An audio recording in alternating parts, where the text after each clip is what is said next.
بسم اللہ الرحمن الرحیم۔ ناظرین السلام علیکم ورحمۃ اللہ۔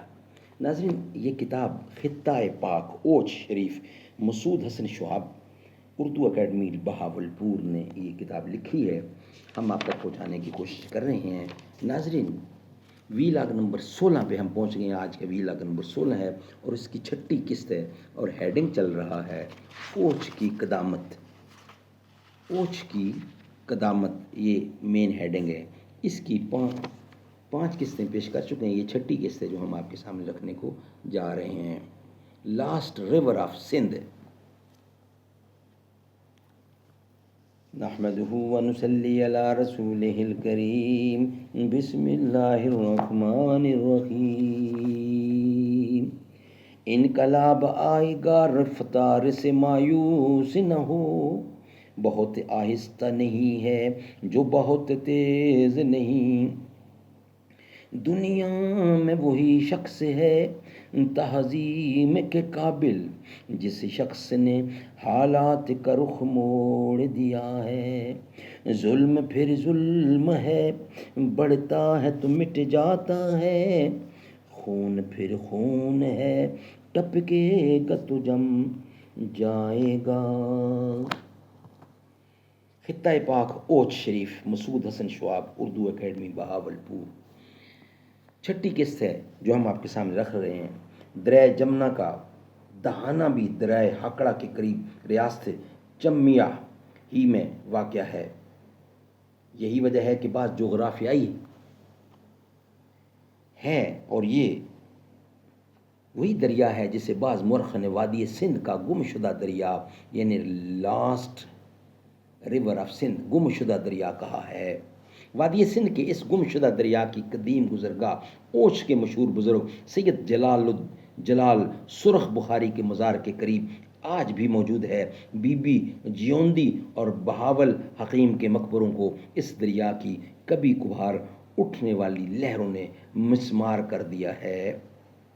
علم طبقیات الارض اور آثار قدیمہ کے ماہرین فن کے نزدیک موہنجو داڑو ہڑپہ اور اوچ کی عمروں میں کوئی فرق نہیں ہے۔ موہنجو داڑو اور ہڑپہ کی جو سطح کھدائی کے بعد برآمد ہوئی ہے، اگر دریائے گھاگرا کی قدیم گزرگاہ کی جانب سے اوچ کا جائزہ لیا جائے تو ان تینوں بستیوں کی سطح ایک برابر ہوگی۔ ناظرین، ماہرین نے اسے ایک ہی دریا کی 2 مختلف شاخوں سے تعبیر کیا ہے۔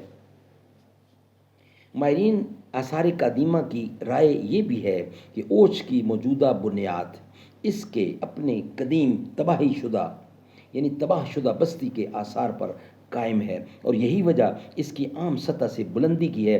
اگر دریائے گھاگرا کی قدیم گزرگاہ میں کھڑے ہو کر مشرقی جانب دریا کے کنارے پر نظر ڈالی جائے تو تہ بہ تہ کھنڈرات کے واضح نشانات دکھائی دیتے ہیں۔ بالخصوص پختہ اینٹوں کی دیواروں کا سلسلہ صاف اس امر پر دلالت کرتا ہے کہ یہ کسی پرانے قلعہ یا کسی قدیم عمارت کی دیواریں ہیں جو مٹی کے ڈھیروں میں سے جھانک رہی ہیں اور ناپائیداری دنیا کا سبق یاد دلا رہی ہے۔ اگر آج بھی ان تہ بہ تہ عمارتوں کی کھدائی کر کے ان کے اسرار و دردن پر پردہ کی نقاب کشائی کر دی جائے تو بعض ایسے نوادر اور نایاب اشیاء کا ایک ذخیرہ ان تہوں میں سے برآمد کیا جا سکتا ہے اور تاریخ کے تسلسل کے لیے ایک زبردست علمی مواد بہم پہنچ سکتا ہے جو وادی سندھ بالخصوص اوچ کی قدامت پر ایک دستاویز کی حیثیت حاصل کر سکے گا۔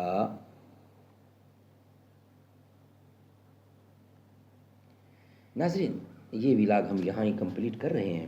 انشاءاللہ نیکسٹ ہمارا ہیڈنگ ہوگا اوچ کے قدیم نام۔ یہ ہم انشاءاللہ نیکسٹ ولاگ کی صورت میں ہم آپ کے سامنے رکھیں گے۔ یہ ولاگ ہم یہاں ہی مکمل کر رہے ہیں۔ انشاءاللہ پوری کتاب ہم آپ تک پہنچانے کی کوشش کریں گے انشاءاللہ۔ محمد جو رو رو دعا مانگتے ہیں، خدا سے خدا جانے کیا مانگتے ہیں۔ خدا جان کیا شے ہے کہ جس کو خدا سے وہ سجدے میں سر کو جھکا مانگتے ہیں. خدا جان کیا شے ہے کہ جس کو خدا سے وہ سجدے میں سر کو جھکا مانگتے ہیں. کبھی بیٹھ کر التجا کر رہے ہیں، کبھی ہاتھ اوپر اٹھا مانگتے ہیں. الہی کرم کر دے امت پہ میری، وہ کیا اور اس کے سوا مانگتے ہیں. یہ وہ در ہے جس در پر خیرات آ کر گدا تو گدا انبیاء مانگتے ہیں. یہاں ملتی ہے دین و دنیا کی راحت، اسی در پہ شاؤ گدا مانگتے ہیں. مدینے میں اے نور بلواہ آقا، دعا ہم یہ شام و صبح مانگتے ہیں. محمد جو